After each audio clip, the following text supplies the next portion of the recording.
Olá, mais um Politicast com vocês. Hoje nós vamos falar muito sobre segurança pública. A Câmara acabou de aprovar o projeto que permite não só armar a Guarda Municipal, mas também que a Guarda faça um papel de enfrentamento aos pequenos delitos, patrulhamento ostensivo, enfim, outras funções que até então não eram feitas. E eu convidei para o programa de hoje a pessoa indicada para a gente debater esse assunto, que é o presidente da Comissão de Segurança Pública da Câmara dos Vereadores, vereador Rogério Amorim. Vereador, muito obrigado pela sua presença aqui. Tenho certeza que você vai poder esclarecer muita coisa do que está acontecendo aqui no município e a gente debater esse tema, porque ainda há muita confusão sobre esse assunto, né? É isso, Rodrigo. Tendo essa oportunidade de esclarecer a população, acho que talvez o maior problema da cidade do Rio de Janeiro hoje em dia. Eu acho que a segurança pública, a sensação de segurança é o principal problema da nossa cidade. E a Câmara, como você colocou bem, aprovou um projeto que permite o armamento da Guarda Municipal e, sobretudo, esse enfrentamento ao crime de menor potencial ofensivo, deixando as polícias militar e civil mais livres para agir naqueles crimes de maior impacto, tráfico de droga, áreas de risco e etc. Então é importante nós esclarecermos esse projeto, porque tem algumas pegadinhas aí do prefeito Eduardo Paes nesse projeto. Não, e há sempre, eu percebo, a gente faz muita pesquisa aqui, eu percebo que há uma certa confusão das pessoas, porque é o seguinte, a Guarda até então, ela era muito focada na questão do controle urbano, né? Quer dizer, da repressão ao ambulante. É isso. Então, quando você fala em armar a guarda, na cabeça do cidadão comum, né, que a gente chama do afegão médio, fica sempre aquela coisa de que você vai armar a guarda para enfrentar o ambulante. E aí cria-se uma rejeição muito grande a isso. Então, é bom deixar claro que há uma mudança de postura da Guarda também em relação a isso, né? É isso, Rodrigo. Primeira coisa que você coloca muito bem, a função da Guarda não é repressão ao comércio ambulante. Quem deveria fazer isso são os fiscais de postura do município do Rio de Janeiro, a ordem pública e não a Guarda Municipal. A Guarda Municipal ela só é chamada naqueles momentos de confronto ali, de briga, pedrada, guerra. Aí sim a Guarda Municipal pode ajudar no controle urbano e não na fiscalização direta ao ambulante. Isso não existe. E outra coisa, qualquer tropa ela é reflexa do seu dono. Ela é reflexo do seu comandante. Então, se a Guarda Municipal hoje está com seu ordenamento subvertido e encarando o camelô, é porque, na verdade, ela recebe uma ordem contrária ao que ela tem que fazer, de fato. Então, essa ideia de que armar a guarda, nós estamos incentivando que essa guarda vá para cima do camelô com a arma na mão e mate o camelô, é um grande erro. Primeiro que esse projeto não autoriza o armamento da guarda amanhã. Nós aprovamos ontem e amanhã a Guarda Municipal está com pistola na rua andando. Não é isso. Ela tem que passar por todo um processo de capacitação, de treinamento, de toda a legislação, inclusive federal, para que ela, de fato, possa portar a arma e a usar. E depois, o que nós queremos, a Câmara dos Vereadores e a cidade do Rio de Janeiro, é justamente essa mudança de postura. A Guarda Municipal ela foi criada para a proteção dos bens da Prefeitura. E eu sempre digo isso. Qual é o principal bem que a Prefeitura do Rio de Janeiro tem? O seu cidadão. Então ela tem que proteger o cidadão. Se a população lembrar bem, lá na época, iníciozinho da década de 90, nós vimos a Guarda Municipal nas grandes praças, nos grandes centros de bairro, ajudando no ordenamento, ajudando no policiamento daquela região. Só que hoje nós vimos uma mudança da criminalidade. Não dá mais para o Guarda Municipal fazer esse trabalho de auxiliar na segurança desarmado. Ele se coloca em risco, ele coloca em risco a população. O perfil de criminalidade mudou completamente. Eu implantei essa Secretaria de Ordem Pública aqui no Rio em 2009. Você não pode botar um guarda desarmado, as pessoas precisam entender isso, você não pode botar um guarda desarmado à noite na Central do Brasil. Faz sentido. Você vai matar o cara, não há condição, o cara não pode estar ali completamente desarmado. É um local extremamente perigoso.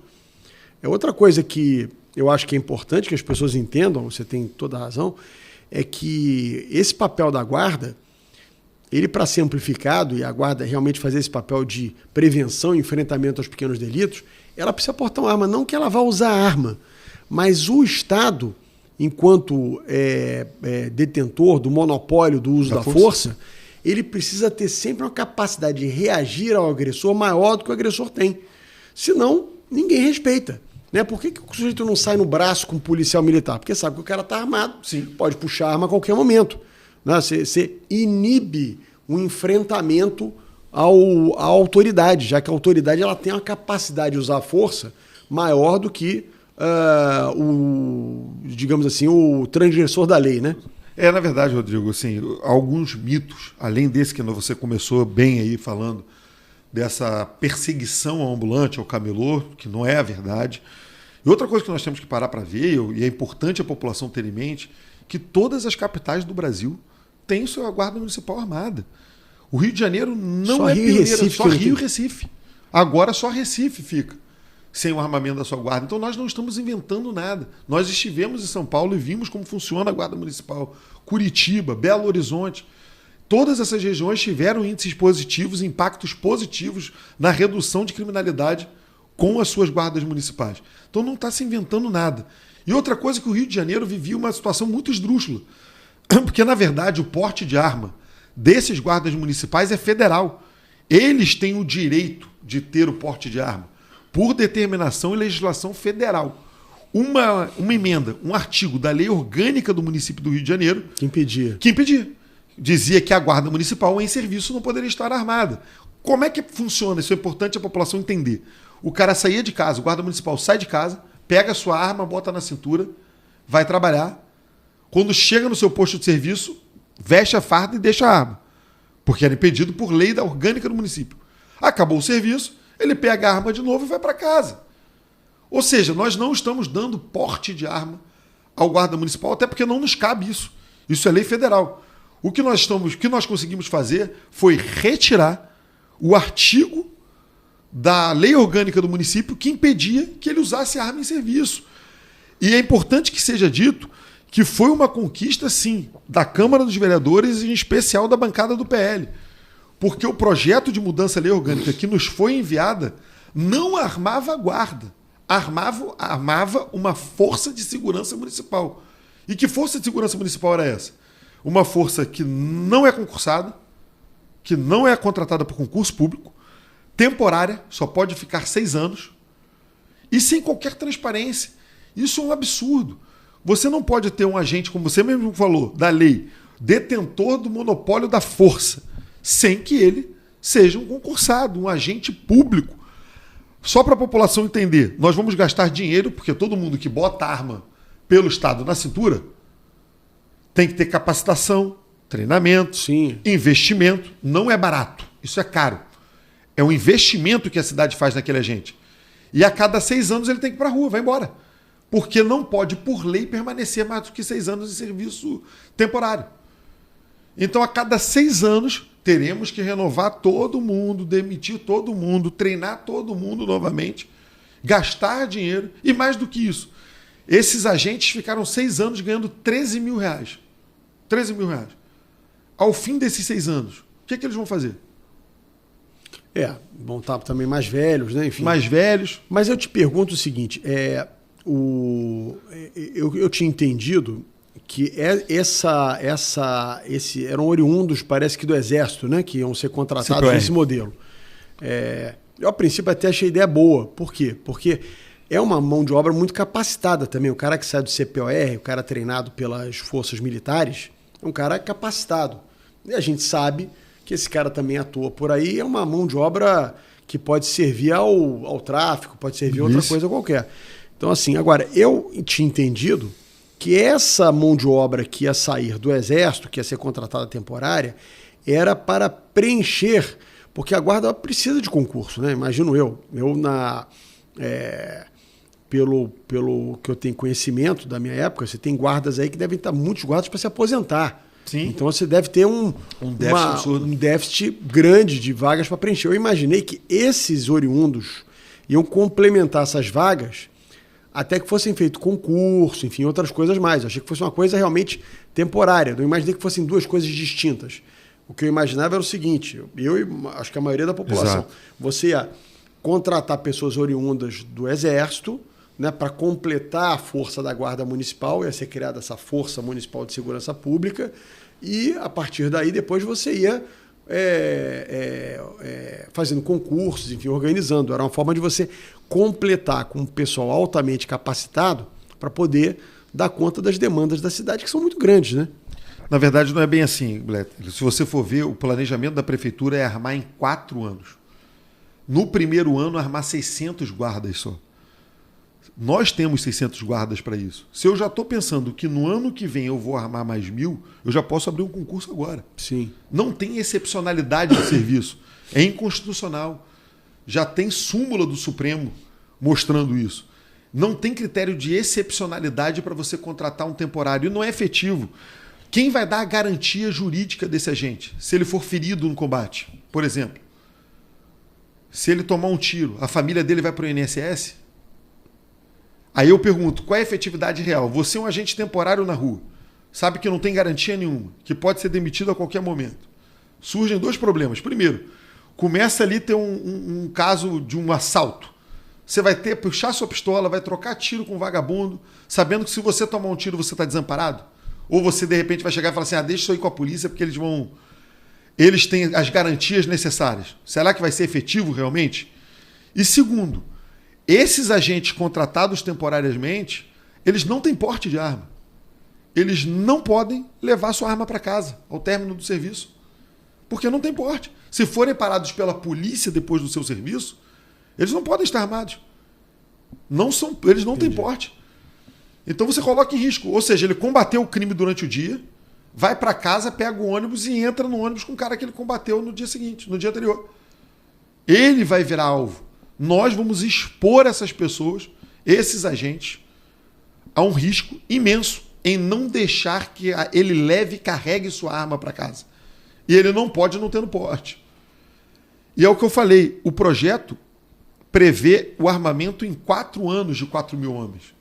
Você já tem o planejamento necessário para ir abrindo o concurso, para que sejam guardas efetivos. E o segundo ponto, se você é um contratado temporário, você não tem estabilidade nenhuma de nada, você não fez um concurso, a sua indicação é quase que política ali dentro. Se porventura você vê alguma pessoa influente cometendo algum delito, será que você vai ter coragem de abordar sabendo que no dia seguinte você pode estar demitido por isso? É porque o temporário não tem estabilidade. Não tem estabilidade nenhuma. Você não tem critério para Você não demitir. tem critério. Aí ele para, de repente, um filho de alguém influente, ou até mesmo um vereador da cidade do Rio de Janeiro, da base aliada, por exemplo, portando droga, portando uma arma. Será que aquela carteirada não vai surtir efeito? Ele não tem estabilidade nenhuma. No dia seguinte ele está demitido. Então não faz sentido isso. Nenhum lugar do Brasil trabalhou com agentes temporários. Investiu dinheiro numa pessoa que em 6 anos depois vai ter que estar na rua. Nós temos prazos mais do que suficientes de abrir um concurso para dentro da Guarda Municipal, só para a população entender. É a mesma coisa que nós contratássemos temporários para o BOP. Não faz sentido nenhum. Ninguém entra no BOP. Você entra na polícia militar. Entendi. Ninguém entra no CORE. Você entra na Polícia Civil. E lá você faz cursos, capacitações e chega aos grupamentos de elite. Ele está querendo criar um grupamento de elite que não faz parte da própria força. Não faz sentido nenhum. Entendi. Uma tropa de elite da Guarda Municipal que não é guarda. Isso é um desrespeito ao guarda. Perde a eficiência e a eficácia na rua. O que vocês aprovaram na Câmara agora foi o quê? Só a retirada desse artigo da lei orgânica, ou vocês aprovaram esse cronograma de armamentos, a mudança de postura da guarda? Isso não foi aprovado ainda. Na verdade, foi bom você tocar nesse assunto. Como é que foi originalmente? Foi enviado para casa, pela Prefeitura do Rio de Janeiro, um projeto de mudança à lei orgânica do município, que previa o armamento não da Guarda Municipal, deixava claro que a Guarda Municipal continuaria usando só armas não letais e essa nova Força de Segurança Municipal poderia usar arma. E ainda deixava claro que só durante o serviço. Ou seja, colocava a guarda de lado e era bem claro em dizer que não poderia levar a arma após o término do seu serviço. O que nós conseguimos, junto ali da bancada do PL, junto de alguns vereadores, foi tirar essa nova força de segurança e nós fomos muito claros em dizer que quem irá estar armado é a Guarda Municipal do Rio de Janeiro. Qual é o problema? Que depende de uma regulação própria, que é isso para aquelas pessoas que não entendem? Um novo projeto de lei complementar em que a prefeitura vai dizer como que vai armar. Vai dizer que vou armar em tanto tempo. Primeiro nós vamos armar os seguintes grupamentos. Essas novas atribuições da Guarda. As novas atribuições da Guarda, ele vai ter que mandar tudo isso. O que ele sinalizou para a Câmara Municipal é que ele vai tentar embutir essa força temporária dentro da Guarda. E aí pode ter certeza que nós vamos criticar e não vamos permitir. Essa ideia de que botar o CPOR para cobrir buracos não faz sentido, porque não tem buraco. Nós vamos armar em 4 anos. O primeiro ano são só 600 homens. Se o prefeito Eduardo Paes quiser, de fato, ter uma guarda capacitada e treinada, ele tem mais do que prazo de abrir um concurso. É que o Eduardo Paes, assim, ele tem histórico disso. Ele não gosta do servidor público. Ele acabou com o professor concursado. Ele acabou com o médico concursado. Entregou tudo na mão de OS. Os professores estão todos nas mãos de contratos temporários. Essa é a grande realidade. E ele quer fazer a mesma coisa com a Guarda Municipal. Ele quer ter ingerência direta na Guarda Municipal. Ora essa, Betley. Você ter na mão 4 mil homens, ganhando 13 mil reais, em que você os nomeia sem nenhuma transparência, é o sonho de qualquer executivo, chefe do executivo mal intencionado. Nós estamos às vésperas de um pleito eleitoral para governador. Imagine ele ter na mão 4 mil cabos eleitorais ganhando 13 mil reais. Indicações políticas. Chegar para os vereadores, deputados, e seja lá quem for, política da base, e falar assim, me indica 50 para trabalhar ali, me indica 100 para trabalhar ali. Isso é um atributo político imenso, e armado, detentor de força, isso não pode. Uma coisa é você ter um programa dentro da Guarda Municipal com agentes concursados. Não interessa se aquele agente concursado que passou no concurso, ele é do PL, ele vota no Jair Bolsonaro, ele vota no Lula, não interessa, ele passou no concurso. Ele foi capacitado. Ninguém nasce aprendendo a dar tiro. Ninguém, quando faz concurso da Polícia Militar, entra na Polícia Militar sabendo atirar. Faz um concurso e passa por uma isso, claro. Exatamente. É o que nós exigimos. Como em São Paulo, Curitiba, Belo Horizonte, todos os outros lugares. Agora, vereador Rogério, seria possível que eu efetivamente eu achei essa ideia de aproveitar esse excedente do exército, essa turma que sai altamente treinada da Força Militar, seria possível num concurso público ter algum artigo que permitisse que essa turma que já está capacitada, que é uma turma treinada, tivesse, digamos assim, alguma pontuação maior para ser aproveitada pelo município, até pela Polícia Militar, se fosse o caso, né? Na verdade, você quando coloca uma determinação dessa, é difícil você conseguir a legitimidade jurídica disso. O concurso público ele não pode beneficiar uma classe, um setor como o CPOR. E é o que eu digo, assim, você, por mais que eu tenha respeito ao seu POR, tenha todos esses... uma grande deferência militar... O cara serviu... O cara ficou tantos anos na Força Militar. Esse cara teria uma pontuação no concurso maior, porque, em tese, já é um cara que está mais capacitado de alguém que nunca pegou numa arma, né? O que eu vejo ali, uma saída que talvez a própria base do governo dê, é botar essas pessoas como os agentes civis, sem o porte de arma. Trabalhando junto de um programa como se fosse um guarda municipal presente. Um programa presente do governo do Estado. Em que você tem o armado, o agente da Guarda Municipal e o desarmado sendo CPOR. Por mais que eu respeite essa tropa, por mais que eu ache que nós temos que dar uma solução para isso, porque eles são cooptados pelo crime paralelo, eles podem ser cooptados pelo tráfico, pela milícia. Infelizmente, isso é um problema que o Exército tem que ajudar a resolver. Nós não podemos passar por cima da legislação e colocá-los como temporários numa força. Isso coloca em risco a legitimidade jurídica dessa força. O Supremo ele é muito claro. Ele não permite temporalidade dentro das forças de segurança. É um monopólio da lei, é um monopólio da força. É alguém que está com uma pistola em detrimento da população. Ele tem um monopólio da força. Ele tem que ter um servidor público. O Estado tem que ter controle pleno sobre ele. Entendo. Eu não vejo como colocar temporários nisso. Eu acho que a Guarda Municipal tem que ser valorizada, a Guarda Municipal tem que ser treinada, os caras ganham 3 mil reais de salário médio, 12 reais de ticket de alimentação. O que o Eduardo quer, na verdade, é colocar dentro, não valorizá-los e, na verdade, acabar com a Guarda. Ele quer acabar com a Guarda. Esse é o critério. Porque a partir do momento em que se abre a porteira para ele colocar alguns membros do CPOR lá dentro, Com o tempo ele só vai colocar esses membros. É o que eu disse. Para ele é cômodo. Indicação política, sem transparência, ganhando um alto salário, sem poder de mobilização, porque o guarda municipal tem esse poder, é agente público, é servidor público. Então, caso de revolta, como eles demonstraram agora, por exemplo, ele enfraquece a categoria. Então, o que o Eduardo Paes quer acabar com a guarda municipal. E vou além. Ele quer ser candidato ao governo do Estado. Eu já fiz essa pergunta para os secretários dele, para ele, e ele não responde. Ele faria a mesma coisa que está fazendo com a guarda, com a Polícia Militar do Estado do Rio de Janeiro? A Polícia Militar do Estado do Rio de Janeiro tem um déficit operacional imenso. Faltam muitos policiais militares. A rua clama por mais policial. Sim. Ele vai solucionar esse problema com temporários do CPOR? Ele acha viável isso? Ou ele vai respeitar a PM? Ou ele também quer acabar com a PM? É uma pergunta. Bom, ele diz que não é candidato de jeito nenhum, né? Eu já entrevistei aqui algumas pessoas que têm uma relação muito próxima a ele e insistem que ele tem que ser candidato, coisa e tal, enfim. Nós vamos saber disso lá na frente, né? Essa verdade vai aparecer lá na frente. Mas o que eu queria te perguntar, Rogério, você que tem estado assim, muito à frente desse tema da segurança pública e tem militado muito, e acompanhado e visto mais de perto, a gente tem e eu me coloco nesse grupo, né, da população que anda muito apavorada com a segurança pública e as pessoas muito descrentes que o Rio ainda tem solução. E não vai nenhuma crítica a nenhum governo, não é o governo atual, não é...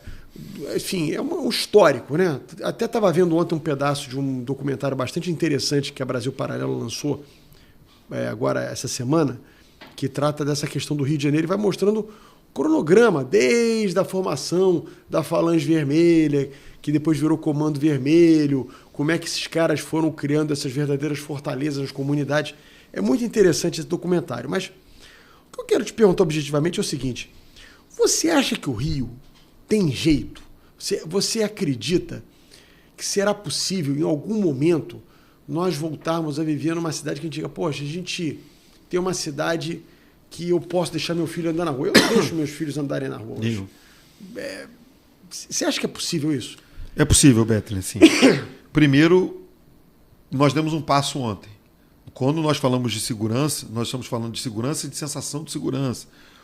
A Guarda Municipal treinada, armada, capacitada na rua já é um passo nesse sentido, de termos mais policiamento, de termos mais segurança nos grandes centros de bairro.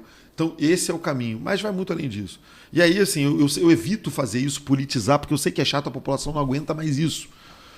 Só que, ontem, ao assistindo ao jornal de uma emissora de televisão sobre a operação da Polícia Civil no Tabajaras, na comunidade de Tabajaras, o traficante, o meliante, que foi abatido pela Polícia Civil do Estado do Rio de Janeiro, teve 30 passagens pela polícia. E estava na rua. Ele foi solto 30 vezes. Agora ele não vai conseguir ser solto. Mas é que eu te digo, é isso. É tanta coisa, você vê tanta coisa errada.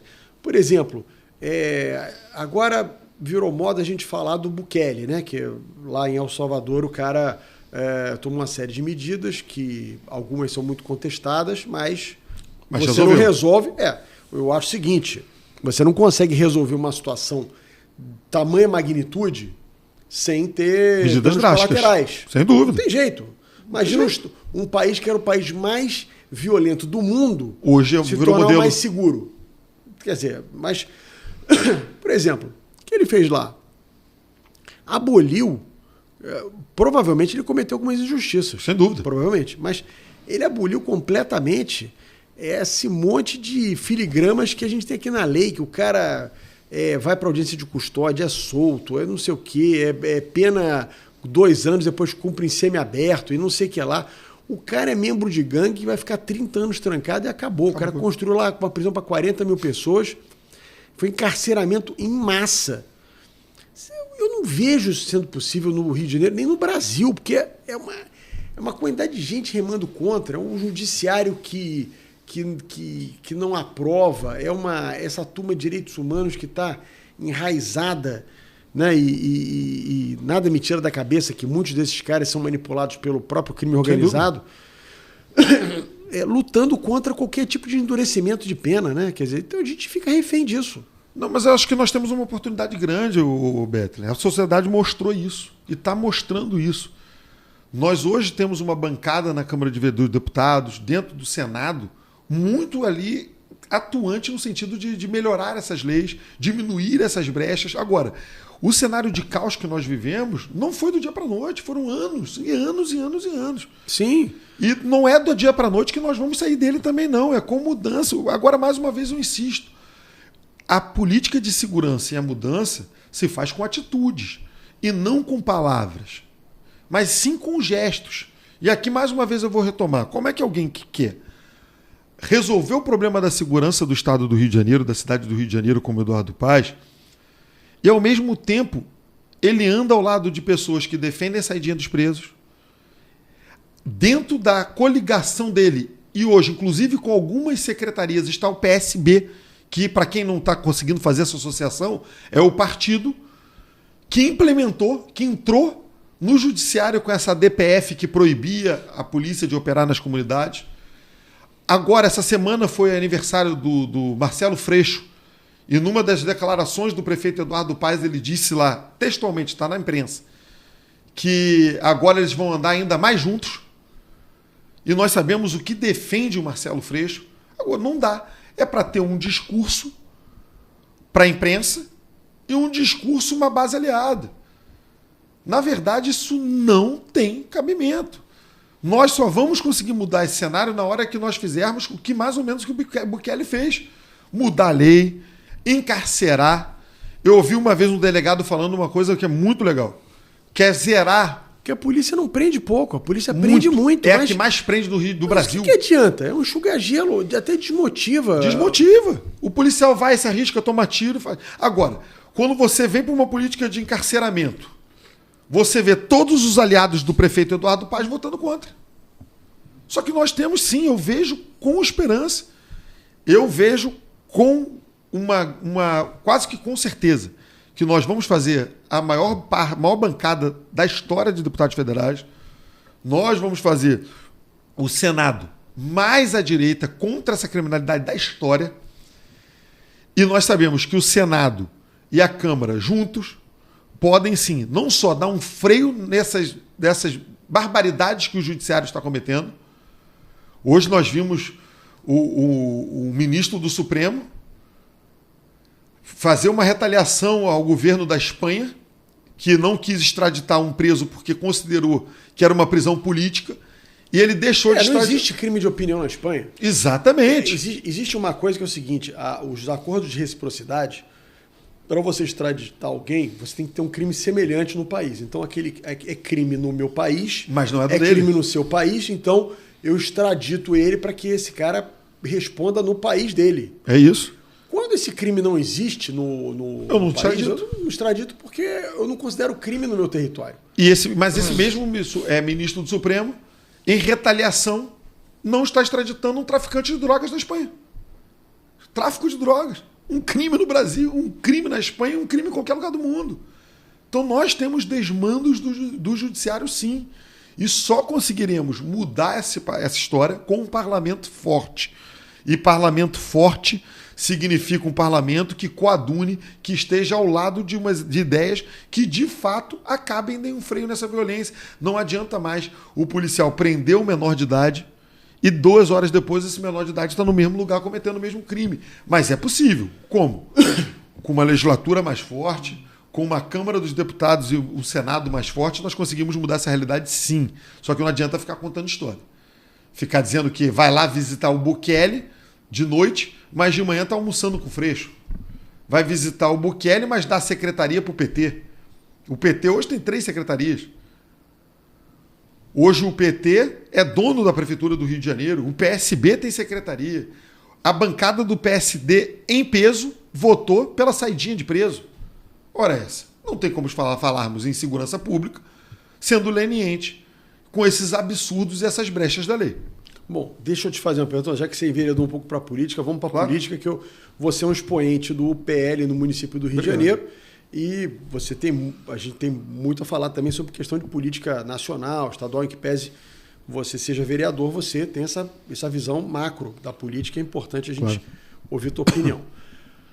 A gente sabe que dificilmente, não estou aqui julgando o mérito, né? Eu acho que tudo isso é um absurdo, eu sou contra.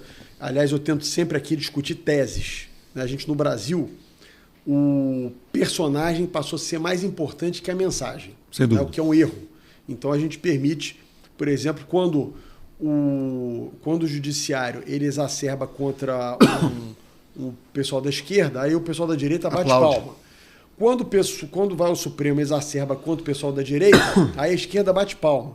Mas esquece que, no fundo, está enfraquecendo a política, né? E está tornando o país um país, uma juristocracia, né? Quer dizer, comandada pelo judiciário que não teve um voto, né? Que não foi eleito para ninguém para tomar decisões que estão tomando. Mas o fato é que, dificilmente hoje, o Bolsonaro vai ser candidato.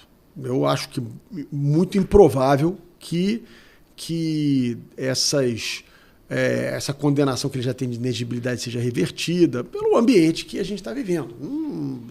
Não acho que isso vai acontecer.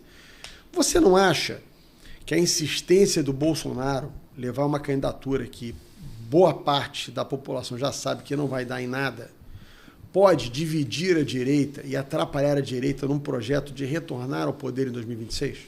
Beto, não, eu acho o seguinte, eu acho que nós temos não existe a direita, não existia sem Bolsonaro.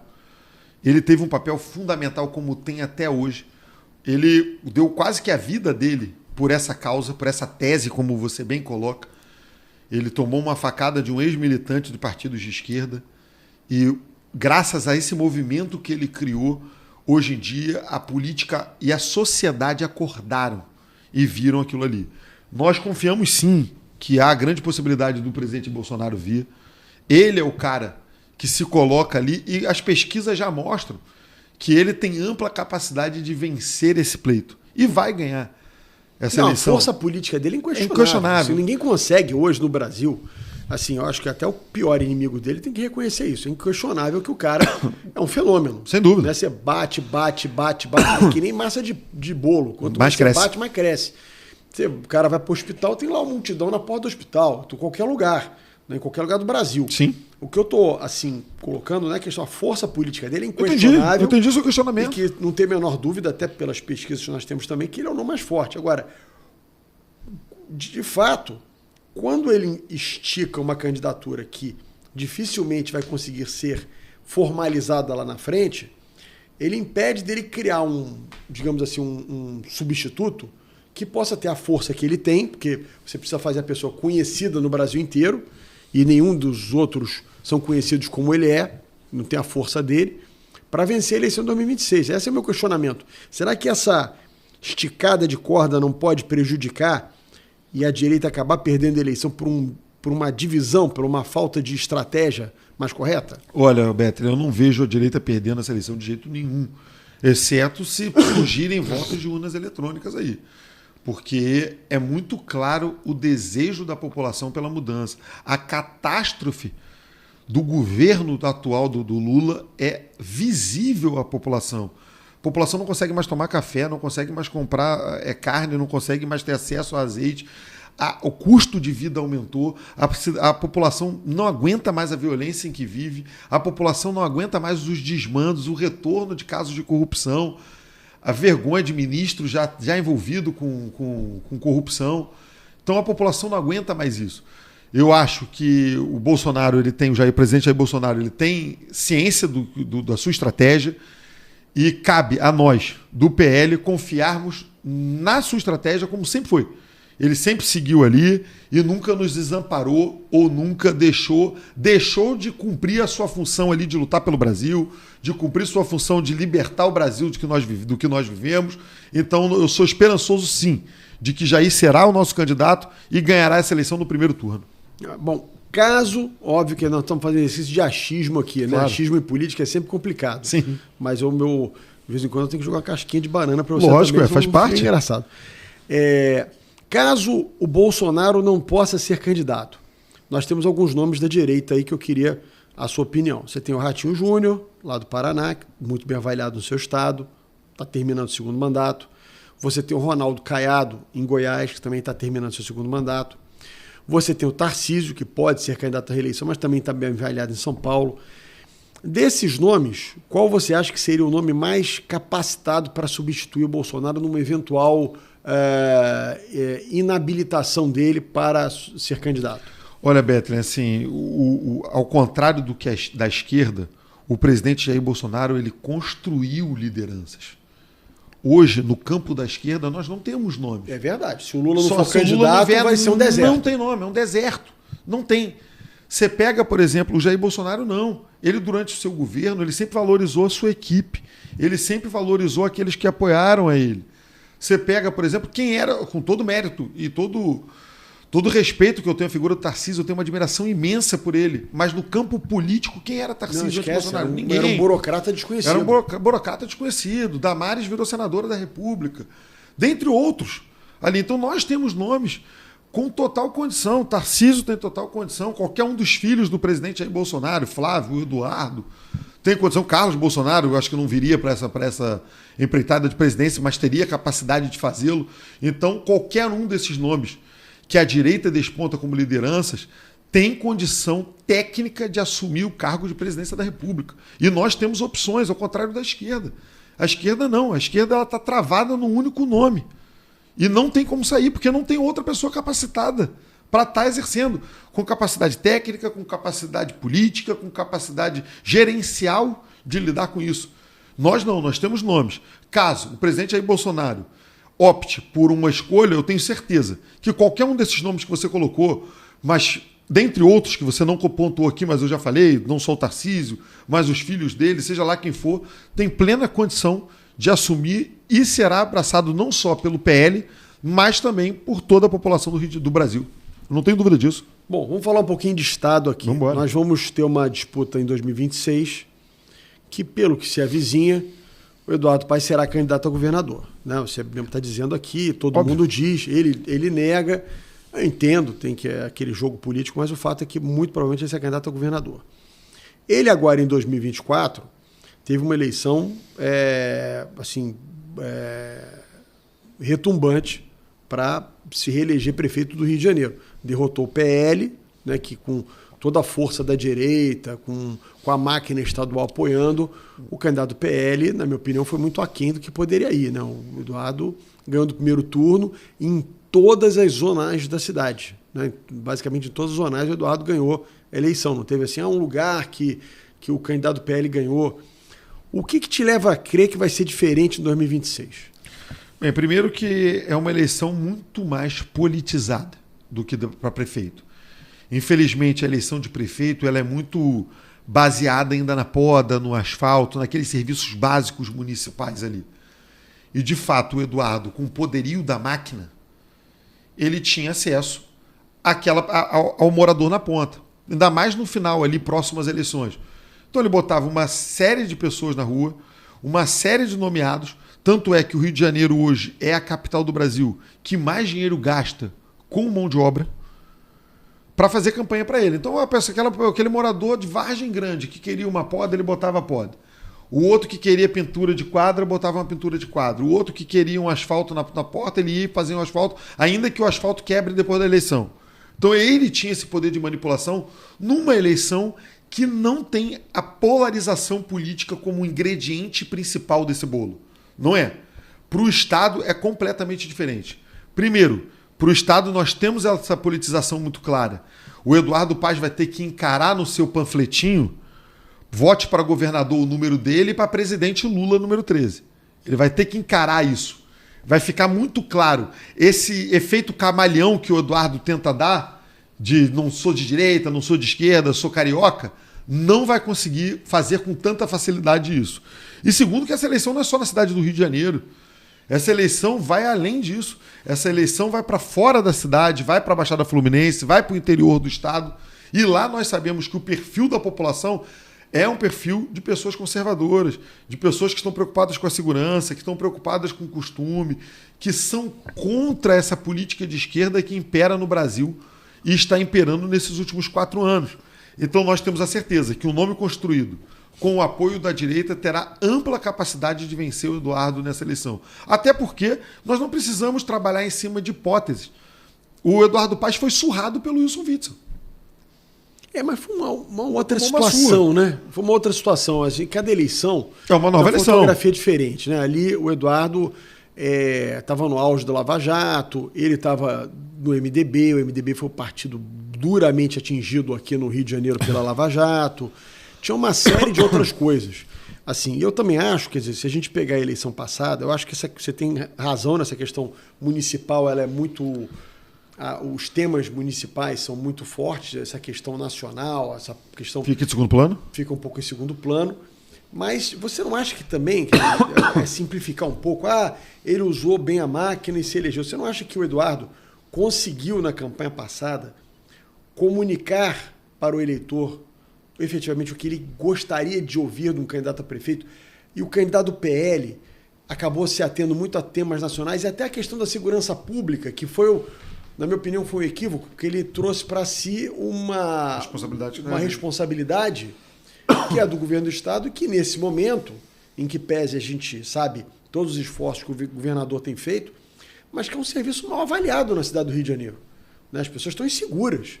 Você não acha que assim, houve também um erro estratégico do PL na eleição passada? Sem dúvida nenhuma, Beto. Assim, eu cheguei a alertá-los durante o pleito que houve esse erro de estratégia, porque, na verdade, o que o Eduardo sempre se apoiou? Na questão do bom gestor. E isso não foi desconstruído por nós. Hoje, o Rio de Janeiro é a capital com os piores índices econômicos da nossa federação.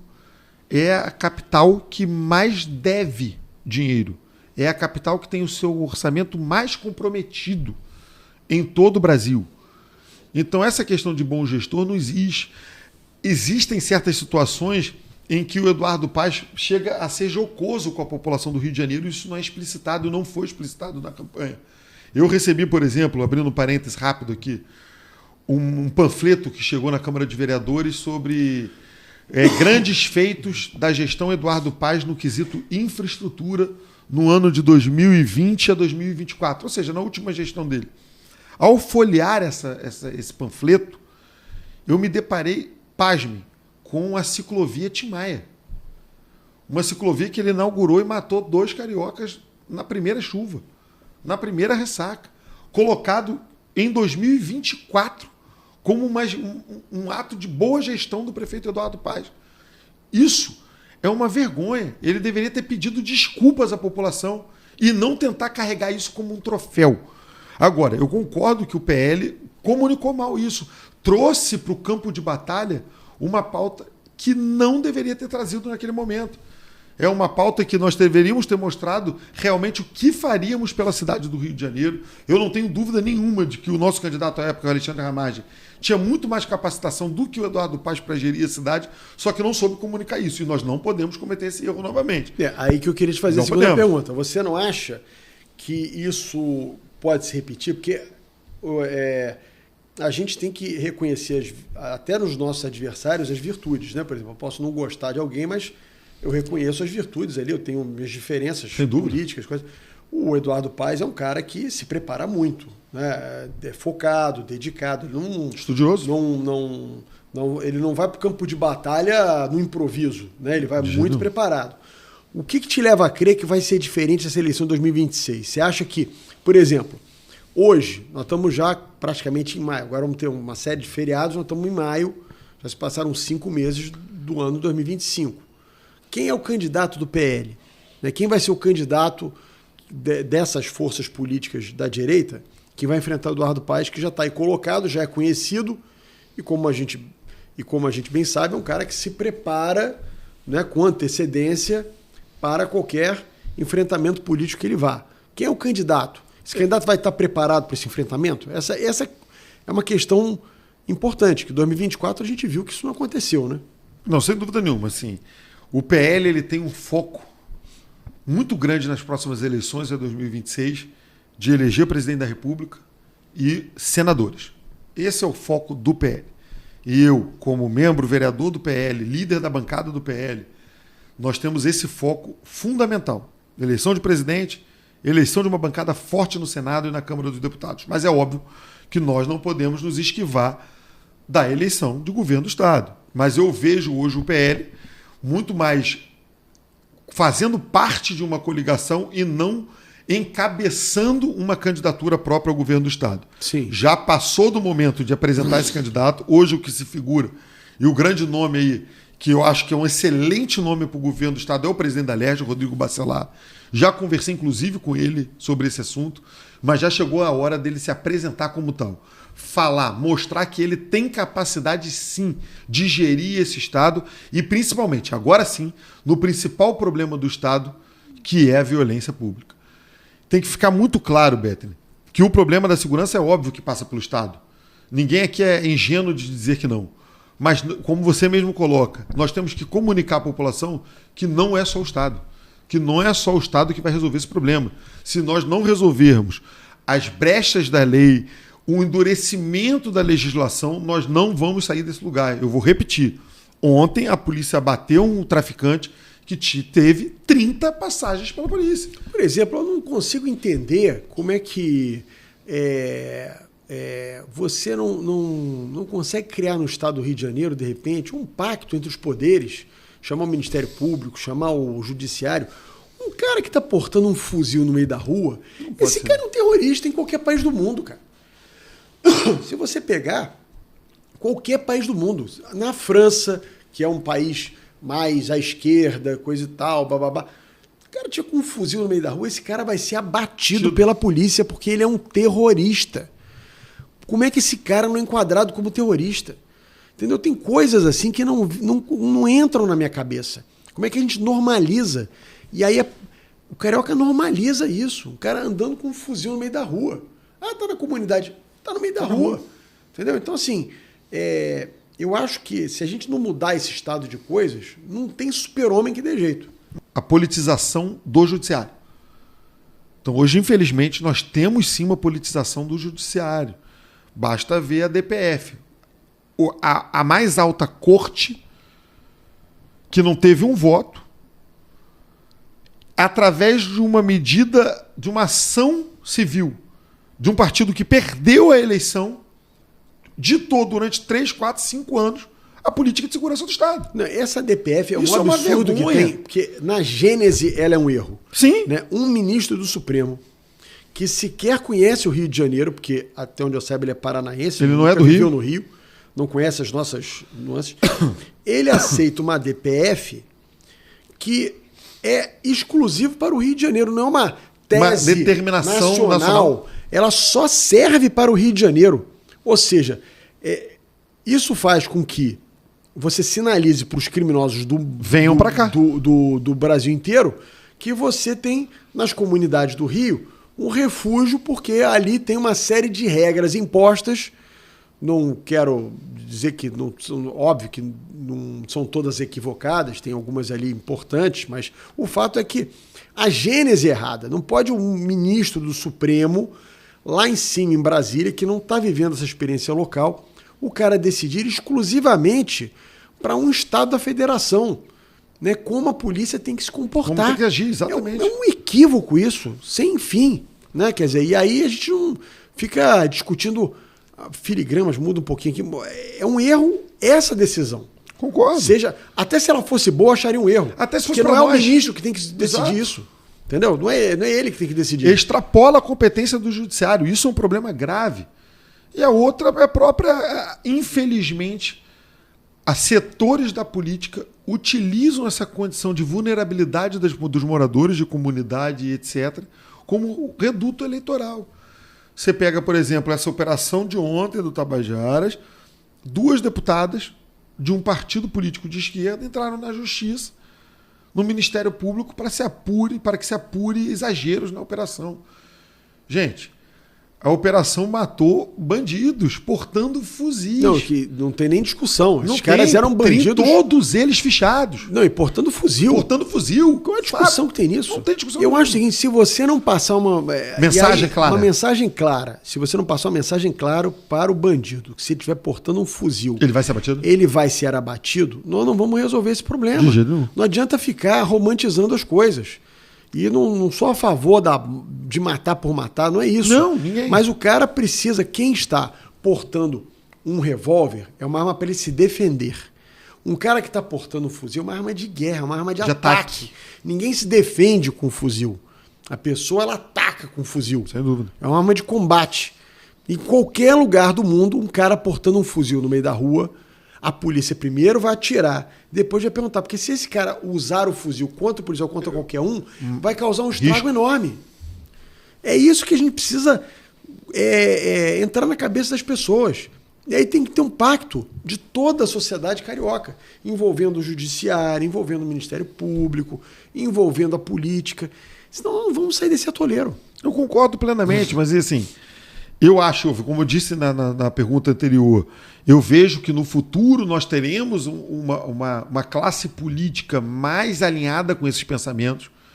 Por quê? Os números mostram, estão se reduzindo os políticos com pensamentos contrários a isso, que não é de direita ou de esquerda, não, é o lógico. Ninguém aguenta mais, cara. É o lógico, ninguém aguenta mais sair. Ninguém aguenta mais. Sem saber se volta para casa. E não tem mais salvação, é do rico ao pobre, qualquer um. Ontem eu fui numa reunião de condomínio aqui, as pessoas reclamando só de segurança. Só. Era a reclamação, o cara tá reclamando da limpeza, o cara tava reclamando do elevador, o cara tava reclamando de segurança. As pessoas estão apavoradas. As pessoas vivem numa situação de terror. As pessoas bem estão trancadas enquanto os bandidos estão à vontade. Não é possível que isso continue. Não, exatamente isso. Assim, é essa lógica que nós temos que trocar. Mudar a chave, virar a engrenagem.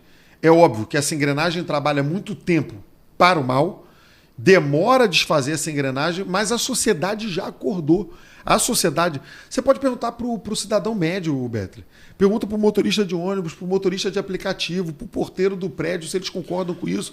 Eles não concordam. Isso é histórico.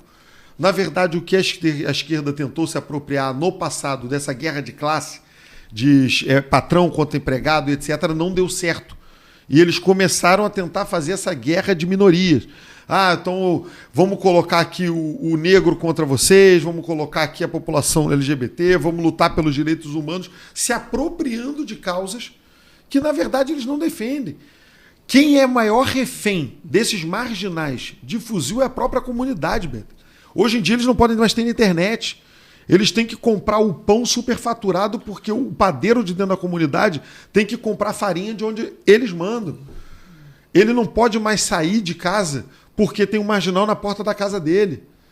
Ele hoje não tem mais o direito de ir e vir. Ele hoje, na escola da filha dele, no telhado da escola da filha dele na comunidade, está cheio de traficante armado e virou bunker de treinamento de traficante. A maior vítima é a comunidade. Sem dúvida, o cara está refém. Ele está refém. São 3, 4, 5 mil pessoas refém de 20, 30 traficantes. Não pode sair, não pode pegar o transporte que quer, não pode chamar uma pessoa para dentro da sua casa, não pode ter internet, não pode ter luz, tem que comprar o gás só daquela empresa, porque a associação ali com tráfico de droga, com milícia, com é gritante. É terrível. É terrível. A população é refém. Nós precisamos libertar e retomar o controle de território. Não tem dúvida disso. Esse é o grande problema do Rio de Janeiro. Vereador Rogério Amorim, muito obrigado. Eu que agradeço, meu irmão. Ter estado aqui com a gente. Foi extremamente rico o programa hoje. Obrigado. A gente conseguiu debater vários temas importantes. A questão da segurança, eu acho que eu vou falar tantos programas quanto forem necessários, porque eu acho que esse é o grande problema do Rio de Janeiro. Sem dúvida. Se a gente não resolver isso, nada mais adianta. A gente não vai trazer turista para o Rio de Janeiro. Emprego, renda, saúde, educação. Emprego, não vai melhorar a saúde das pessoas, porque você não tem acesso às unidades que estão fechadas, porque está tendo crime organizado na porta. Enfim, você não consegue fazer nada se você não resolver esse enclave que tem no Rio de Janeiro, que é essa insegurança permanente do cidadão. Isso aí eu acho que é a base de tudo. Então, quero te agradecer muito por ter vindo aqui. Quero agradecer muito a você que nos ouviu até agora, nos assistiu até agora. Se você gostou, curte, compartilhe o programa, é importante para que mais pessoas possam ver esse programa que foi sensacional aqui com o vereador Rogério Amorim. E continue nos seguindo, né? Se você não segue ainda o canal, passa a seguir o nosso canal também. Muito obrigado. Obrigado, Betley. Obrigado a todos aí que nos assistiram. Foi um prazer e estou sempre à disposição para participar aqui do programa. Muito obrigado, meu irmão. Valeu!